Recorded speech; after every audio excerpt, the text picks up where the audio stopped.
누구를 스승으로 삼느냐, 누구와 함께 걷느냐는 한 사람의 운명을 바꾼다. 이 말은 단순한 교훈이 아니다.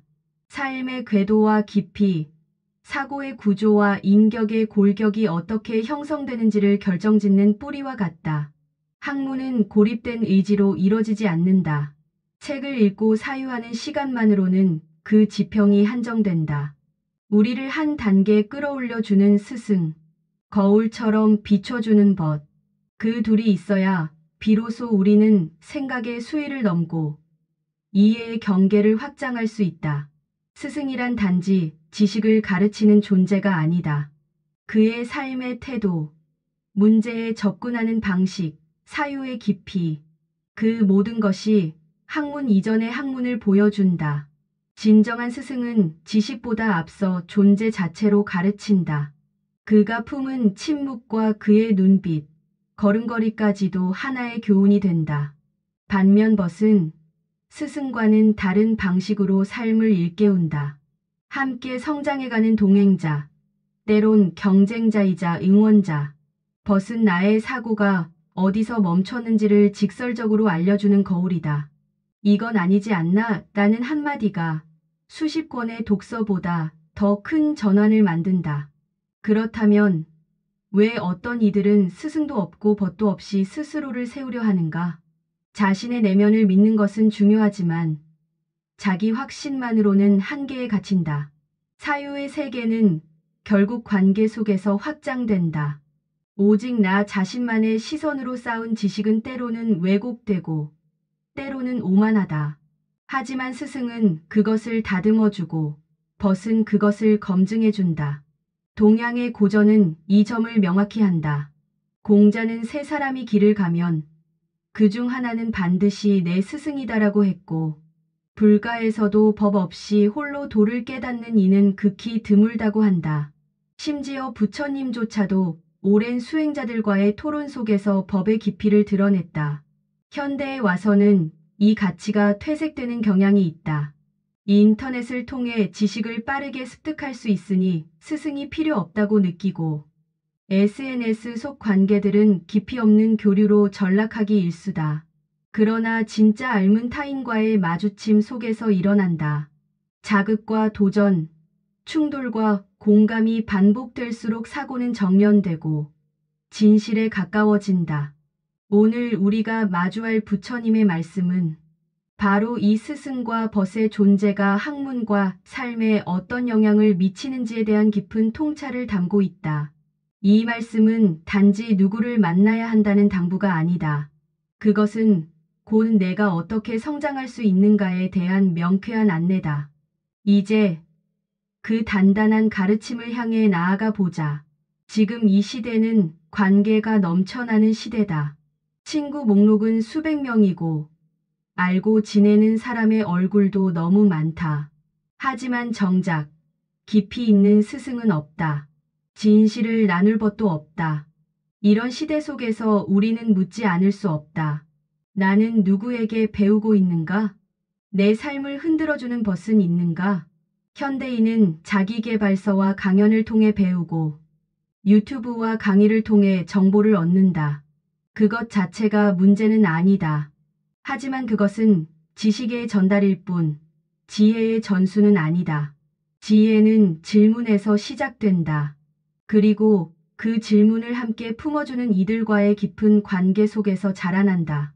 하지만 요즘 우리는 질문을 품을 여유가 없다. 누구에게 물어봐야 할지도 모르겠고 누군가에게 나의 미숙함을 드러내는 것이 꺼려진다. 그래서 더더욱 사람들은 혼자 공부하고 혼자 깨닫는다는 환상에 빠진다. 그러나 실제로는 어떤가? 깊이 있는 생각을 나눌 것 하나 없이, 의문을 던져줄 스승 하나 없이, 우리의 지식은 편향되고 사고는 굳어진다. 그 결과, 안다고 생각하지만 진짜로 아는 것은 없다. 배웠다고 여기지만 실천으로 이어지는 통찰은 없다. 또 하나, 지금은 경쟁의 시대다. 모두가 나보다 앞서 가는 듯하고 뒤처지지 않기 위해 지식과 정보를 빠르게 집어삼킨다. 그럴수록 관계는 거래가 되고 스승도 벗도 이익의 수단으로 전락한다. 하지만 그런 방식으로는 참된 배움이 불가능하다. 스승은 내가 무엇을 줄 수 있어서가 아니라 나를 위로부터 끌어올려 줄 수 있는 사람이어야 하고, 벗은 내게 동의만 하는 사람이 아니라 때로는 나를 흔들고 깨우는 사람이어야 한다. 이제 우리는 다시 물어야 한다. 나는 누구를 스승으로 삼고 있는가? 나는 어떤 벗과 함께 걷고 있는가? 그리고 나 자신은 누군가에게 스승이 될 수 있는가? 누군가의 성장을 도울 수 있는 것인가? 이 질문들이야말로 오늘의 부처님 말씀을 제대로 듣기 위한 준비다. 지금부터 우리는 그 말씀 속으로 한 걸음 더 들어간다. 부처님께서는 평생을 수행자의 삶으로 살며 제자들과 함께 길을 걸으셨다. 그것은 단순한 동행이 아니었다. 함께 묻고, 함께 깨닫고, 함께 나아가는 공동의 수행이었다. 그 안에서 부처님은 늘 강조하셨다. 바른 벗, 바른 스승을 만나는 것이 수행의 전부이다. 이 말씀은 단지 좋은 사람을 사귀라는 윤리적 권고가 아니다. 그것은 곧 배움의 본질은 관계에 있다는 선언이었다. 팔정도의 마지막 항목인 정정진과 정정념, 그리고 정정정은 혼자서 쌓아가기 어렵다. 왜냐하면 인간의 마음은 쉽게 흐려지고 자기 안의 욕망은 스스로에게 변명을 만들어주기 때문이다. 그래서 부처님은 늘 선지식산주시를 강조하셨다. 선지식이란 단순한 지식인이 아니다. 나를 바른 길로 이끌어주고 내가 피하고 싶은 진실을 직시하게 만들어주는 사람. 그 사람이 곧 선지식이다. 그는 내 귀에 듣기 좋은 말을 해주는 사람이 아니라 내가 마주해야 할 고통과 어리석음을 정면으로 보여주는 사람이다. 불경 곳곳에는 부처님께서 제자들의 무지를 바로잡는 장면이 나온다. 아난다가 때때로 집착에 빠졌을 때, 우팔리가 계율을 지나치게 문자적으로 이해했을 때, 부처님은 단호하게 그 잘못을 지적하셨다. 하지만 그것은 꾸짖음이 아니라 사유를 확장시키는 관통의 화살이었다. 또한 부처님은 혼자 깨달음을 얻은 것이 아니었다. 오비구우비치오와 함께 시작된 최초의 법륜 전전전좌는 스승이자 벗이 함께 이룬 첫 공동의 실천이었다. 그 뒤에도 수많은 제자와 토론하고 그들의 물음을 받아 안으며 진리를 더 명확히 하고 수행의 길을 다져나갔다. 이처럼 부처님의 삶은 폐쇄된 깨달음이 아니라 열린 관계 속에서의 정련이었다. 그분은 늘 말했다. 지혜로운 것이 없다면 수행자의 길은 반쪽에 불과하다. 그리고 이렇게 덧붙이셨다. 아니다. 반쪽이 아니라 전부가 없는 것이다. 그 말의 무게는 가볍지 않다. 벗이 없다면, 스승이 없다면, 내가 가는 길이 옳은지, 그릇된지는 오직 내 생각에 달려 있게 된다. 그러면 오만이 생기고, 독단이 생기고, 결국 수행은 흐려진다. 오늘날 우리는 혼자 깨닫는 법을 지나치게 숭상한다. 그러나 부처님은 말한다. 마음의 독이 스스로를 덮을 때 그 독은 스스로 알아차리기 가장 어렵다. 그 독을 걷어낼 수 있는 이는 바로 바른 스승이며 바른 벗이다. 또한 스승과 벗은 단지 지식의 조언자가 아니다. 그들은 나의 어리석음을 통째로 비추는 거울이자 그 거울을 들고 앞서 걸어가는 이정표다. 그러므로 부처님께 있어 학문이 높아진다는 것은 단지 많은 지식을 아는 것을 뜻하지 않는다. 그것은 곧 자기의 무지를 더 깊이 인식하고 더 멀리 보고 더 고요하게 머무는 힘이 자라는 것을 뜻한다. 그리고 그 힘은 반드시 스승과 벗을 통해 길러진다. 이것이 바로 스승과 벗을 잘 만나면 그 학문이 높아지느니라 라는 말씀의 근본 뜻이다. 공자는 누구보다 배움의 관계성을 강조한 철학자였다. 그에게 있어 학문은 책상 위에서 홀로 이뤄지는 것이 아니라 스승으로부터 배우고 벗과 토론하며 제자에게 전하며 완성되는 흐름이었다. 공자의 말 가운데 가장 많이 회자되는 구절이 있다. 세 사람이 길을 가면 그 중 하나는 반드시 내 스승이다. 이는 단지 겸손의 미덕을 말하는 것이 아니다. 그는 인간이 스스로의 눈만으로 세상을 보는 데는 한계가 있다는 사실을 꿰뚫고 있었다. 그렇기에 그는 늘 질문했다. 그리고 누군가의 말, 누군가의 행동, 누군가의 실수에서조차 배움의 가능성을 끌어냈다. 그의 수제자 아내는 늘 조용히 공자의 말을 되새겼고 공자는 그런 아내를 가장 총애했다. 왜냐하면 그에게는 단순히 암기하는 능력이 아니라 들을 줄 아는 태도, 받아들일 줄 아는 겸허함이 있었기 때문이다. 반면 자공은 지적으로 예리했지만 때때로 스승의 말을 가볍게 넘기곤 했다. 그럴 때마다 공자는 그를 타이르며 말했다. 너는 지혜로우나 지혜에 함몰되는구나.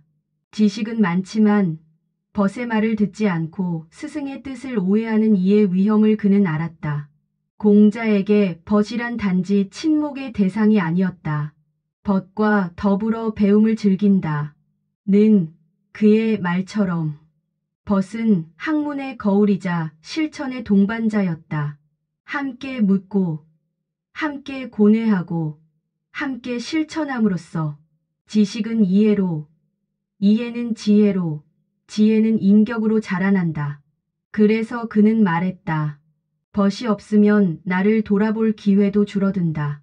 타인을 통해 자신을 보는 법을 그는 이미 알고 있었던 것이다. 또한 공자는 스스로도 끊임없이 스승을 찾았다. 그는 72명 제자와 함께 학파를 이루었지만 나는 아직도 나보다 나은 이를 만나면 반드시 묻는다고 말했다. 그 말에는 평생 배움의 자세를 유지한 철학자의 자존과 겸허가 함께 녹아 있다. 이처럼 공자는 스승과 벗을 인간이 자신을 닦는 가장 정교한 도구이자 거울로 보았다. 그 거울 없이는 인격도, 지식도, 도덕도 왜곡되기 쉽다. 배움을 지식의 축적이 아니라 내면의 교정과 확장으로 본 공자의 철학은 오늘의 주제와 놀라울 정도로 일치한다. 그에게 있어서 진정한 배움이란 스스로 묻고 남과 나누며 바르게 살아내는 과정 그 자체였다. 그리고 그 모든 과정엔 늘 스승과 벗이 함께 있었다. 에픽테토스는 고대 로마의 스토아 철학자로 서양 철학사에서 가장 강인한 정신을 지닌 인물 중 하나로 평가받는다. 그는 노예 출신이었다. 어린 시절 로마의 주인에게 팔렸고 병약한 몸으로도 철학에 대한 열망을 품고 살았다. 그러던 중 스토아 철학자 무소니우스 루푸스를 만나 그의 제자가 되었고 그 만남이 그의 인생을 완전히 바꿨다. 자유를 얻은 뒤 그는 조용한 도시 니코폴리스에서 작은 철학 학교를 열었고 그곳에서 수많은 제자들에게 삶의 본질을 가르쳤다. 하지만 흥미롭게도 그는 단 한 줄의 저서도 남기지 않았다. 모든 가르침은 제자 아리아누스가 기록했고 그 기록이 오늘날 담화록, 명상록 등의 형태로 남아있다. 그의 철학은 명료하다. 너의 바깥에 있는 것은 너의 것이 아니다. 즉, 타인의 평가나 외부 조건에 휘둘리지 말고 오직 자신의 의지와 판단만을 주관하라. 그는 이 단단한 철학을 스승의 존재를 통해 배웠다고 고백한다. 무소니우스 루푸스는 단지 이론을 설명한 것이 아니라 삶으로 가르쳤다. 가난하게 살면서도 결코 비굴하지 않았고 지위를 얻으려 하지 않으면서도 존경을 받았다. 에픽테토스는 그의 이런 태도 속에서 말보다 더 강한 배움의 본질을 발견했다. 그는 말했다. 스승이란 입으로 가르치는 사람이 아니라 존재로 말하는 사람이다. 그래서 그는 자신도 제자들에게 지식을 전달하려 하지 않았다. 대신 함께 사유하고 함께 훈련하는 자로서 삶 속에서 가르쳤다. 제자가 의문을 제기하면 그는 즉시 논쟁을 피하지 않았고 때로는 그들의 어리석은 질문에도 끈질기게 사고의 길을 열어주었다. 그는 제자들에게 이렇게 조언하곤 했다. 진정한 벗은 내가 어리석을 때 모른 척하지 않는다. 너를 미워하지도 않지만 내 잘못에 침묵하지도 않는다. 이 말 속에는 벗이란 존재의 본질이 녹아 있다. 그는 벗을 감정의 동료가 아니라 정신의 훈련자로 여겼다.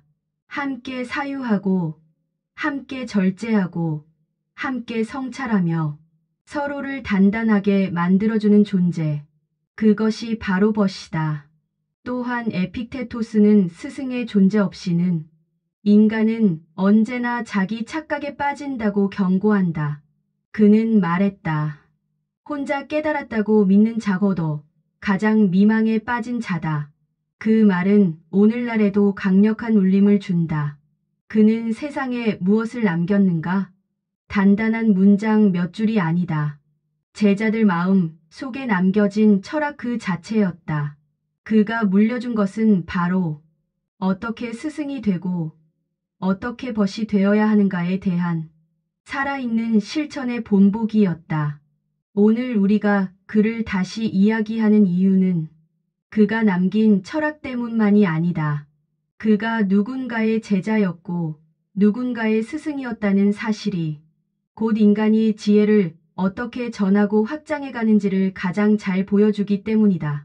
존 스튜어트 밀은 19세기 영국의 철학자이자 경제학자, 그리고 자유주의 사상의 핵심 인물이다. 그는 어린 시절부터 아버지 제임스 밀에게 혹독한 교육을 받으며 고전과 논리학, 정치 철학을 빠르게 습득했다. 하지만 밀 자신의 고백에 따르면 그는 20세 무렵 극심한 무기력증에 빠졌다.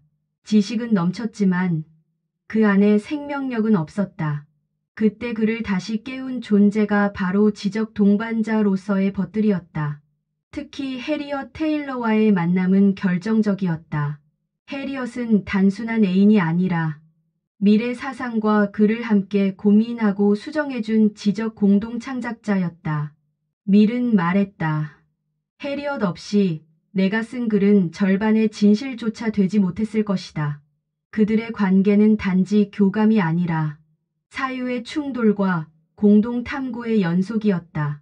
밀은 생각을 말하면 해리엇은 그것을 다시 물었고 그 질문 속에서 그는 자신의 사유를 더 정교하게 다듬었다. 벗이 없었다면 밀의 사상도 없었다. 밀은 자유주의 철학에서 진리를 향한 여정은 이견과 토론 속에서 이루어진다고 본다. 그의 대표작 자유론에서도 그는 주장한다. 의견이 다르다는 이유로 누군가를 배제한다면 우리는 진리를 수정할 기회를 잃게 된다. 이 사상은 벗의 존재를 동조하는 자가 아닌 다르게 말할 줄 아는 동료로 인식했기 때문에 가능했다. 또한 밀은 스승이라는 존재를 아버지에게서 벗이라는 존재를 해리엇과 친구들로부터 배웠다.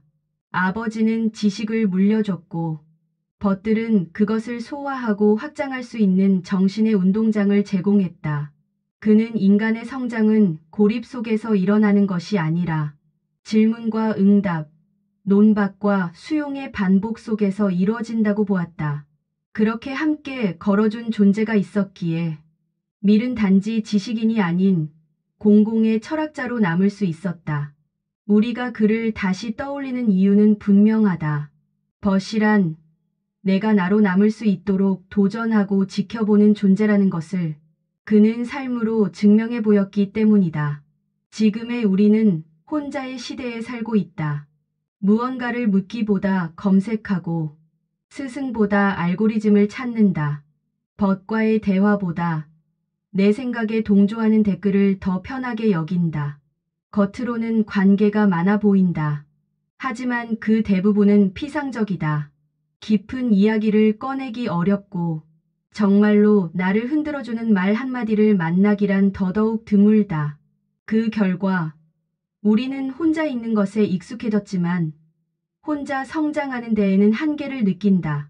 스스로 똑똑하다고 여길수록, 스스로 길을 찾겠다고 고집할수록 사실은 더욱 깊은 무지 속으로 빠져드는지도 모른다. 나만의 길을 가겠다는 말은 언뜻 멋있어 보인다. 하지만 그 길이 검증되지 않고 비판받지 않으며 누구의 조언도 거치지 않은 길이라면 그건 단지 고립이고 자기 확신이라는 이름의 착각일 뿐이다. 부처님은 그런 인간의 약함을 알고 계셨다. 그래서 끊임없이 선지식을 강조하셨고 배움이란 혼자 걷는 길이 아니라 함께 걷는 길이라고 가르치셨다. 공자는 사람을 통해 자신을 비추었고 에픽테토스는 스승의 말 없는 가르침으로 삶의 방향을 잡았으며 존 스튜어트 밀은 벗의 질문 속에서 철학을 다시 태어나게 했다. 그렇다면 우리는 누구와 함께 걷고 있는가? 혹은 정말로 함께 걷고 있는 사람이 있는가? 자신의 삶에 대해 아무런 거리낌 없이 질문을 던질 수 있는 스승이 있는가? 내 생각이 틀렸다고 말해줄 수 있는 벗이 있는가? 그들을 향해 우리는 얼마나 열린 태도를 가지고 있는가? 가장 두려운 건 고립이 아니다. 고립 속에서 자신이 옳다고 믿는 것밖에 남지 않는 상태다. 그 믿음은 퀸이 스스로의 목소리를 되돌려 듣는 착시에서 비롯된다. 그리고 그 믿음은 비판을 거치지 않기에 날이 서지 못하고 끝내 부러진다. 배움은 누구의 권위 아래 복종하는 게 아니다. 진정한 배움은 누군가의 시선을 통해 나의 맹점을 깨닫는 일이다. 그 시선이 스승일 수도 있고 벗일 수도 있으며 때로는 제자일 수도 있다. 그러니 오늘 우리는 다시 질문해야 한다. 나는 지금 누구와 함께 성장하고 있는가? 나는 내게 말해줄 사람을 존중하고 있는가? 그리고 나는 누군가에게 스승이자 벗이 되고 있는가? 이 질문에 대한 정직한 답은 당신의 학문을, 인격을, 존재를 결정지을 것이다. 우리는 이제 알게 되었다. 지식은 고립 속에서 자라지 않는다. 참된 삶은 스승과 벗이라는 두 거울을 통해 비춰질 때에야 비로소 생명을 얻는다. 부처님은 그 누구보다 스스로를 철저히 돌아보신 분이셨지만 그분조차 혼자서 도의 길을 완성하지 않으셨다. 제자들과의 끝없는 토론, 다양한 이들의 질문, 그 모든 관계 속에서 진리를 다듬고 실천으로 옮기셨다. 공자는 일생을 배움으로 채우며 나는 아침에 옳음을 들으면 저녁에 죽어도 좋다고 말할 만큼 스승의 말씀 한 줄을 귀하게 여겼다. 그리고 벗과 함께하는 공부가 인간의 품격을 만든다고 확신했다. 에픽테토스는 스승의 침묵 속에서 진실을 배웠고 제자들의 눈빛 속에서 스스로를 더욱 조율했다. 그에게 스승은 삶의 틀이었고 벗은 정신의 수련장이었다. 밀은 지식이 넘쳐나는 시대 한가운데에서 질문하고 도전하며 논박할 수 있는 벗이 없다면 생각은 깊어지지 않는다고 보았다. 그가 벗과 나눈 대화는 단순한 의견 교환이 아닌 철학을 다시 태어나게 만든 지적 공동작업이었다. 이렇게 시대와 문화를 넘어 진정으로 깊어진 사람은 반드시 누군가와 함께 걸었다. 혼자 깨달은 것처럼 보였지만 그들의 뒤에는 늘 가르친 이와 되물어준 이가 있었다. 그렇다면 오늘을 사는 우리는 이 진실 앞에서 어떤 선택을 해야 할까? 첫째, 배움을 다시 관계로 되돌려야 한다. 책에서 배우되 사람에게 질문하라. 검색으로 찾되 스승의 눈빛을 피하지 말라.